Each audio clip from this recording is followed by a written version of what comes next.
What if I told you that European textbooks once seriously claimed that Africans couldn't count past 10 because they only had 10 fingers?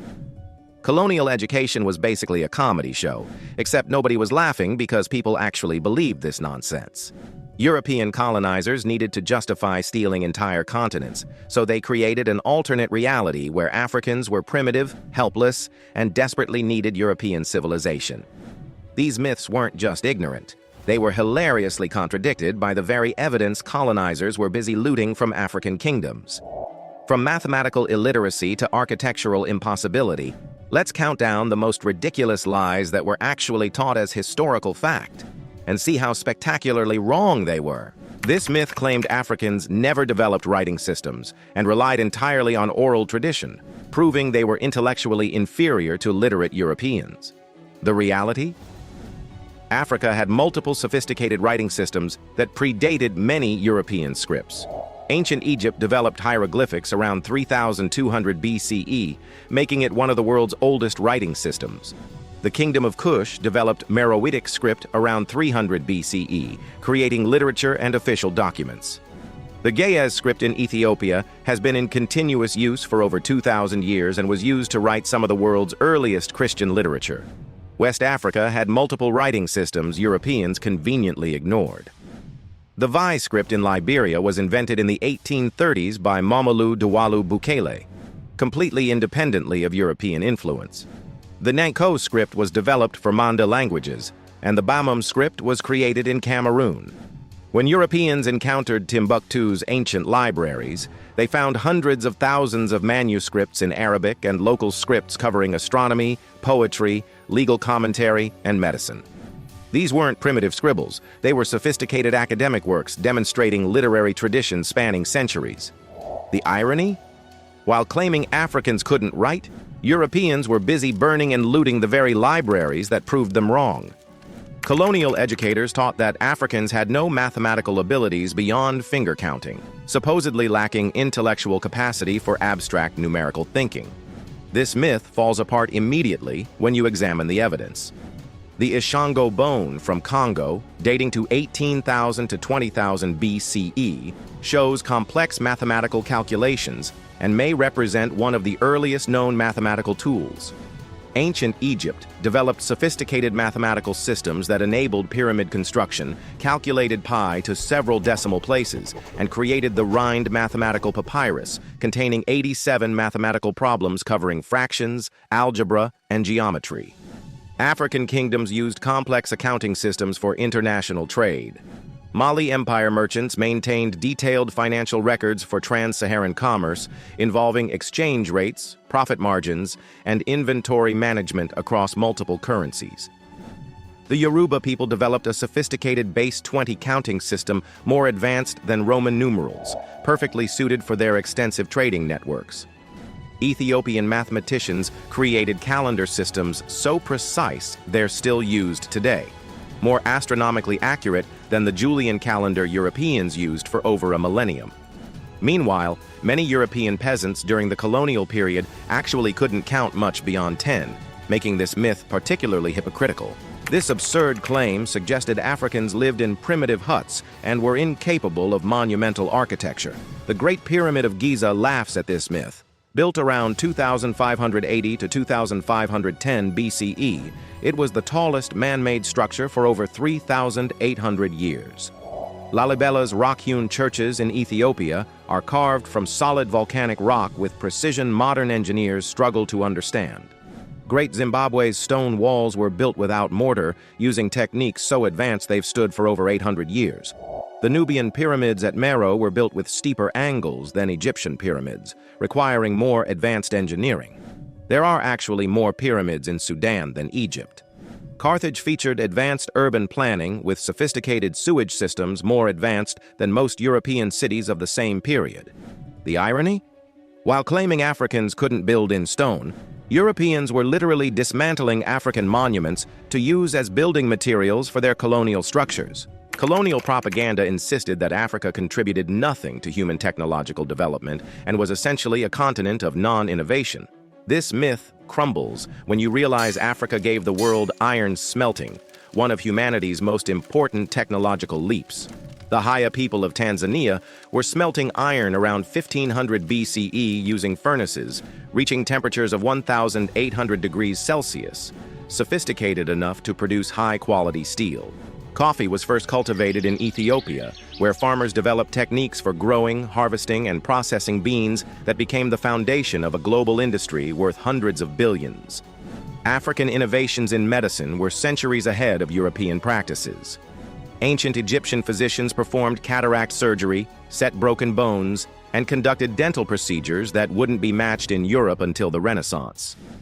The Edwin Smith Papyrus describes surgical procedures for brain injuries, demonstrating sophisticated understanding of human anatomy.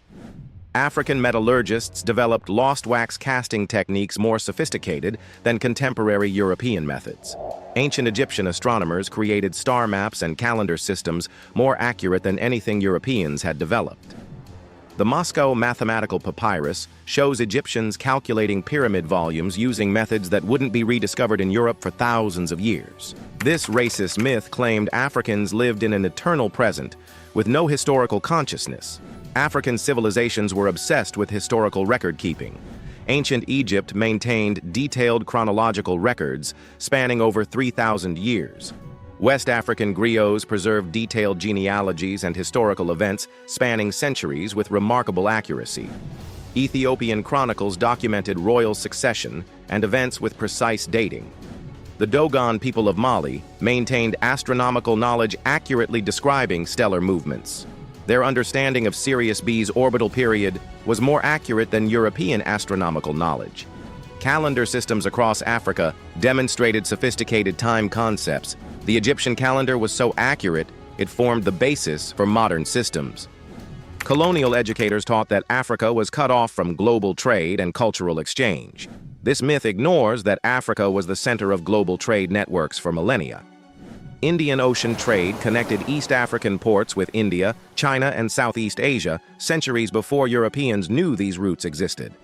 Trans-Saharan routes made cities like Timbuktu international cosmopolitan centers. Archaeological evidence from Great Zimbabwe shows Chinese porcelain, Persian pottery, and Indian beads. Ancient Egypt maintained diplomatic relationships with Mesopotamia, Greece, and Rome. The Kingdom of Axum controlled Red Sea trade routes connecting the Roman Empire with ancient India.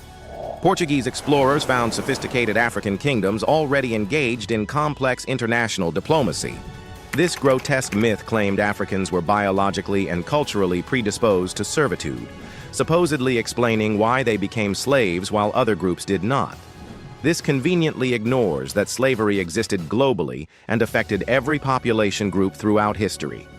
Europeans enslaved other Europeans for centuries. Serfdom was essentially agricultural slavery, trapping millions of European peasants in hereditary bondage.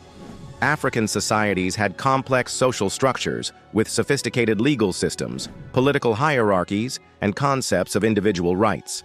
The idea that civilizations building universities, kingdoms, and international trade networks were naturally suited for slavery is absurd on its face. African resistance was constant and sophisticated. The Haitian Revolution defeated French, British, and Spanish forces to create the first successful slave rebellion. Africans were targeted precisely because of their skills and knowledge, not natural subservience. Colonial missionaries taught that Africans were godless heathens, lacking spiritual sophistication, until Europeans brought Christianity. African religious systems were incredibly sophisticated, often more complex than European Christianity. Ancient Egyptian religion included detailed theological concepts about afterlife and divine justice that influenced later traditions, including Christianity itself. Ethiopian Christianity dates to the 4th century, making it one of the world's oldest Christian traditions. Traditional African religions demonstrated complex theological thinking with sophisticated concepts of monotheism and divine hierarchy. Ancient Nubian Christianity flourished for over 1,000 years independently of European control. African Islamic scholarship produced some of the world's greatest theological works in Timbuktu's manuscripts. The irony? Europeans claimed to bring religion to Africa while destroying existing traditions that were often older and more sophisticated than their own. This myth portrayed Africa as anarchic tribes without political organization or legal systems. Africa developed some of the world's most sophisticated governmental systems. Ancient Egypt's bureaucracy was more complex than most contemporary European governments, with specialized departments and professional civil servants. The Mali Empire's constitution established principles of justice, women's rights, and environmental protection more progressive than European laws of the same period. The Kingdom of Congo had a sophisticated federal system with provinces, governors, and checks and balances. The Buganda parliament was meeting regularly while many European kingdoms operated under absolute monarchy. Legal codes from various African societies show sophisticated understanding of justice and property rights, complex frameworks governing millions across vast territories. The most ridiculous myth claimed African societies were static and unchanging, with no historical development until Europeans introduced progress. This is demolished by the archaeological record. Ancient Nubia had over 25 kingdoms spanning 3,000 years, each with distinct cultural developments and innovations. Great Zimbabwe's construction phases show architectural evolution over centuries with increasingly sophisticated techniques. West African empires showed clear historical succession. Ghana gave way to Mali, succeeded by Songhai, each building on previous achievements while developing new innovations. Trade route evolution shows societies constantly adapting. The shift from trans-Saharan to Atlantic trade required massive adaptations that African societies navigated successfully. The ultimate irony? Europeans were discovering African historical sites and artifacts that proved extensive African history while simultaneously claiming that history didn't exist. These myths weren't just wrong. They were laughably contradicted by the evidence Europeans were busy looting from African civilizations. The real question isn't why these myths existed, but how anyone believed them when the evidence against them was literally being displayed in European museums. If you enjoyed this countdown of colonial education's greatest hits of historical nonsense, make sure to like this video and subscribe for more reality checks on what they definitely didn't teach you in school.